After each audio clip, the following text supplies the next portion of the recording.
Salut à tous, le journal du foot de ce mercredi 20 novembre. José Mourinho de retour aux affaires en Première Ligue. Le coach portugais a été nommé entraîneur de Tottenham ce mercredi matin, quelques heures seulement après le licenciement de Mauricio Pochettino. Le Portugais retrouve donc un poste en Angleterre un peu moins d'un an après son départ de Manchester United. Ce sera son troisième club outre-Manche après les Red Devils et Chelsea.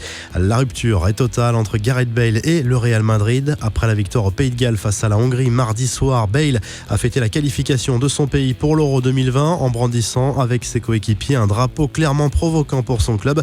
Un drapeau aux couleurs galloises mais sur lequel quelques mots ont été ajoutés. Wales, Golf, Madrid in that order.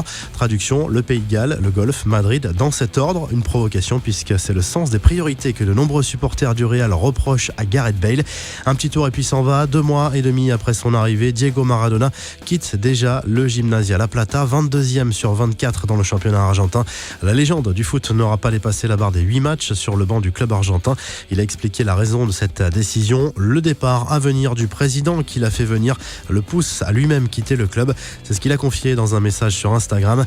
Quelques infos en bref et en images lors de son passage à Madrid pour assister à la Coupe Davis. Nouvelle formule, Neymar a confié qu'il serait prêt pour affronter le Real Madrid la semaine prochaine en Ligue des Champions. Traqué par les journalistes, le joueur du PSG n'a pas répondu à d'autres questions.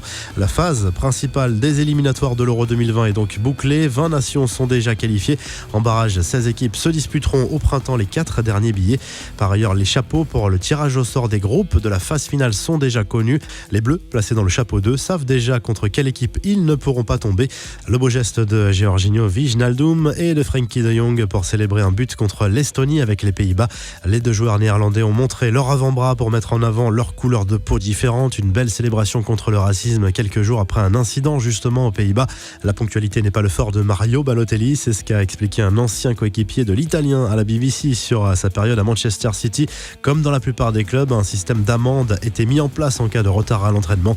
Et Balotelli avait l'habitude de les empiler. L'ancien footballeur se souvient d'une cagnotte accumulée d'au moins 120 000 € en seulement quelques mois, rien que pour l'Italien. Les supporters de l'OM se souviennent sans doute de Coquet, cet attaquant espagnol qui a évolué au club entre 2004 et 2006. Sa reconversion n'est pas idéale. L'ancien Marseillais fait partie des 20 personnes arrêtées par la Guardia Civile espagnole dans le cadre d'une opération anti-drogue, selon El Confidencial. Leonardo Bonucci a signé une prolongation de contrat jusqu'en 2024 avec la Juventus Turin. L'international italien qui a joué 376 matchs sous la tunique turinoise est un exemple de fidélité.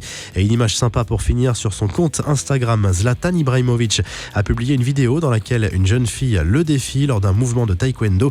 Le Suédois, lui, n'a pas bronché durant la démonstration et la jeune fille a réussi son pari, frôler le nez de l'ancien Parisien avec son pied. La revue de presse, le journal L'Équipe évoque ce mercredi la guerre des droits télé entre les grandes chaînes. À une semaine de l'attribution des droits de la Ligue des Champions, la pression monte et la recomposition qui s'annonce pourrait faire des dégâts. En Espagne, Le Mundo Deportivo évoque à nouveau le retour de Luis Enrique sur le banc de la Roja.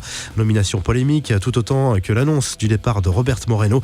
Les 2 ex-amis sont désormais brouillés. En Italie, le Corriere dello Sport fait sa une sur le mythique stade San Siro menacé de démolition en raison du projet de nouvelle enceinte pour les 2 clubs milanais. Vous retrouvez toute l'actu foot sur topmercato.com, l'appli Top Mercato, et à très vite pour un nouveau journal du foot.